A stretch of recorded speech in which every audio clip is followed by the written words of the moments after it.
Hello, I'm X-Manager. Welcome to my channel.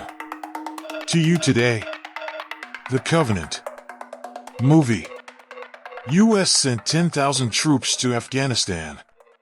A decade later, there were almost 100,000 U.S. armed forces there. The armed forces hired translators to help them in exchange for visas for themselves and their families. On a hot day, Master Sergeant John Kinley and his team run a checkpoint. Their translator Heidi works with Jizzy questioning drivers of vehicles about their contents. One driver becomes angry about the questions. That's when Tomcat and JJ take notice. Kinley orders Heidi and Jizzy to search the back of the truck while Chow Chow and Jack get into position.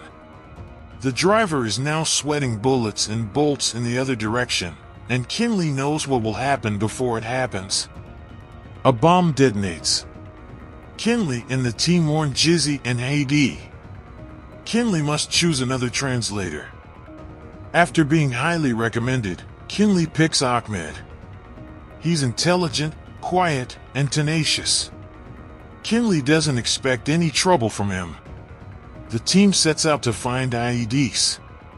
The next day, the team patrols the streets. They come to a building at the end of the road. Ahmed recognizes the building. He says they will need help finding what they're looking for. Nevertheless, Kinley continues. A skinny man opens up. He reluctantly lets the team in. It's just a hookah lounge. There are unconscious bodies and hookah tubes everywhere.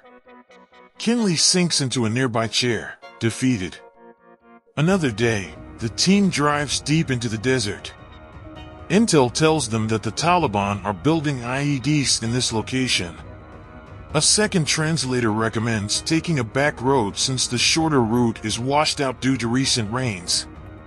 Kinley approves, and the team heads out. On the way there, Ahmed asks Kinley to reconsider. Kinley pulls the vehicles over. He orders two men to scope out the area from the ridge, while another contacts the eye in the sky. The ridge is clear. There's no one waiting for Kinley's team. Kinley turns to confront Ahmed, but he has the second translator to the ground and a gun at his neck. Kinley aims his gun and orders Ahmed to drop his weapon. Ahmed doesn't until the second translator confesses that the Taliban has his family. The eye in the sky confirms that Kinley's team was just moments away from an ambush. At the base, Kinley learns that Ahmed volunteered to help the U.S. Armed Forces after the Taliban killed his son.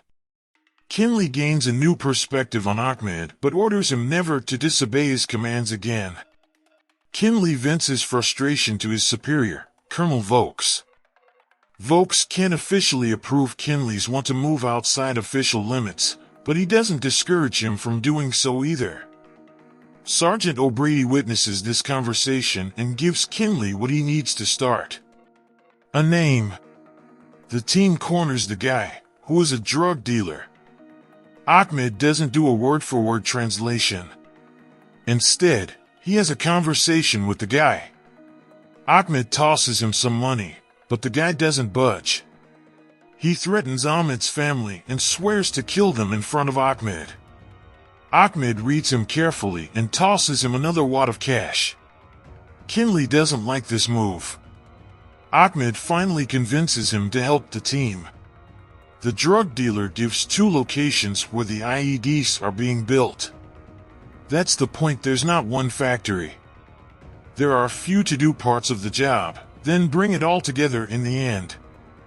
The team moves out and hits the jackpot in a desert location. Kinley radios in their find and reinforcements are 15 minutes out. Kinley knows the team's position will only last for a while. They move in. They find three guys torturing an Afghanistan man, but they are too late to help him. More Taliban men arrive. And it's a shootout. Eventually, the entire team dies. Kinley and Ahmed can escape in one of the Taliban's pickup trucks, but they have a dozen guys on their tails. U.S. armed forces arrive and collect the remains of the team. Kinley and Ahmed's truck gets a flat tire. They abandon the pickup and use their position as an advantage. They get further and further into the woods/mountain area. Kinley and Ahmed try to return to base, but their radios are out of range. They spend the night in the mountains. The Taliban men phone their boss, and he orders them to bring in Kinley and Ahmed no matter what. Kinley wakes Ahmed. A radio is picking up a signal. It's the men after them. If they are getting a signal, it means they are close. Kinley and Ahmed double-time it back in the direction of the base. They'd come across two men in a valley. Without guns, they stabbed them to death. On another hill, two men use binoculars and miss Kinley and Ahmed. But at the last moment, spot them. They have no choice. They must use the guns. The gunfire echoes through the canyon. The Taliban close in on their location. They take refuge in a house. Kinley tries to find an escape route, but he is shot in the leg, side of his stomach, and shoulder. Ahmed comes from behind and kills the Taliban. He takes their truck and loads Kinley in the back. Using the main roads, he gets as far as he can. 3 Taliban men stop him from the side of the road. Their truck is having problems. They make him give them a ride. One sits in the cab with Ahmed. The other 2 jump in the back. Kinley remains very still. He's under blankets and rugs, which is what Ahmed says his profession is. They cannot have this cover blown. Ahmed tends to Kinley's wounds, but it's only a temporary fix. They travel to another location. Ahmed trades the pickup truck for medicine, food, and a 2-wheel wagon. Ahmed struggles to push Kinley up the mountains in the wagon. It's challenging and rigorous. Ahmed shields Kinley from the sun with light blankets. Kinley is in and out of consciousness through this time. At night, Kinley wakes in excruciating pain. Ahmed tries to comfort him. The next day, Ahmed makes it to a spot where he can see the base a few miles from his position on the mountaintop.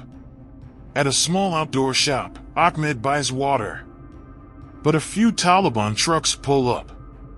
They notice Ahmed. One man begins to look under the blankets and discovers Kinley. Ahmed quickly takes out Taliban man. After a few moments, U.S. armed forces show up. An exhausted Ahmed is ordered to put his hands up. They cuff him and put him on the ground. He tells them Kinley is in his wagon. The soldier looks and is shocked that Kinley is alive. Kinley wakes in the hospital. He fades in and out. Next thing he knows, he's home in Santa Clarita, California. He grills steaks for his wife and kids. There's a hollowness behind his eyes. He learns that Ahmed and his family had to go underground. They have yet to receive their visas. Kinley calls everyone and anyone to help. He gets nowhere. He calls. He gets put on hold. He calls and must repeat his requests over and over. After being put on hold for 3 hours, he begins drinking. His family takes notice. Kinley is told before a visa can be given, there must be a background check. Kinley questions what kind of background check needs to happen for a 3-month-old. At his work office, he's there alone at night and on hold. He begins to drink. Cut to him being disconnected, and he gets angry. It's just one dead end after another. In Afghanistan, Ahmed is with his 3-month-old baby and wife. He gets a call. The Taliban know his location. His informer tells him to get out using the back door. Wait, there's a man there. Ahmed's wife grabs their to-go bag while Ahmed hides behind the door. When the intruder enters, Ahmed kills him from behind. The family escapes out the back just as the Taliban knock down their front door. In the street, Ahmed must blend in with the people. The small family quickly sits at another family's dinner table, and they play along. After the streets are clear, Ahmed and his family jump into the back of the truck. They make it out safely. Kinley is offered another solution: private contractors. His wife offers to take out a second mortgage on the house so Kinley can pay for it. Kinley aggressively asks Colonel Vokes to ensure the visas are ready when needed. Vokes warns him that there's a bounty on his head by the Taliban. But Kinley must do this to have peace. Kinley says goodbye to his family and flies back to Afghanistan using the alias Ron K. He meets the head of the operation. There's been a change of plans. A UN official is coming into town and must postpone Ron's op. Kinley refuses. He needs to evacuate Ahmed and the family today like it was planned. Kinley chooses to go alone. They equip him with a truck and gear. There's a meeting set up with Ahmed's brother. The brother does his business without trouble from the Taliban because he supplies them with heroin. The brother gives Kinley a driver to take him to Ahmed's location. While driving there, a checkpoint worker forces the driver to show him the back where Kinley is hiding. The man gets too close. Kinley has no choice but to kill him. Kinley and the driver hide the body on the nearby riverbank. A Taliban spy spots them. He calls the boss. He's able to snap a picture of Kinley. The boss knows it's Kinley, sends reinforcements, and orders the spy to follow Kinley. They want him dead or alive. Ahmed works on a pickup truck while his wife tends to the baby at a nearby picnic table. There are a few civilians nearby. Ahmed hears a familiar voice and sees Kinley wearing eyeglasses and a hijab. He has their visas. They quickly load into the back of the driver's truck. The driver notices they are being followed. Kinley calls it in. The private contractors send their own reinforcements. The computer guy finishes running a check on Ron K. and learns that it's John Kinley. The head of operations feels bad for prioritizing the UN official now. He requests an Angel, aka Angel of Death plane with impressive guns, to Kinley's location. The Taliban send more to Kinley's location. Kinley and Ahmed shoot at the nearest vehicle. They make it crash, blocking the way for the truck behind. They come to a tunnel and must abandon their truck. Kinley orders the truck to block the tunnel to buy time. He plants a grenade that goes off just as the Taliban arrive. Ahmed and Kinley move to the other side of the tunnel. Secure on this side of the dam, the driver shoots at the Taliban on the other side of the canyon, about a quarter-mile away. They return fire. Ahmed and Kinley take fire and retaliate. Ahmed's wife protects the baby from inside a shed on the dam. Kinley runs out of ammo. The driver is shot. Ahmed uses the last of his pistol ammo.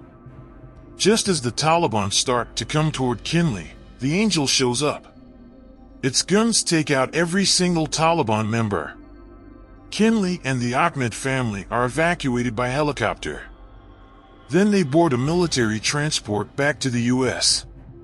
Kinley and Ahmed share a look of respect. Text appears on screen. Since the military withdrawal from Afghanistan, thousands of Afghani interpreters have either been executed for helping the armed forces or are living in hiding from the Taliban.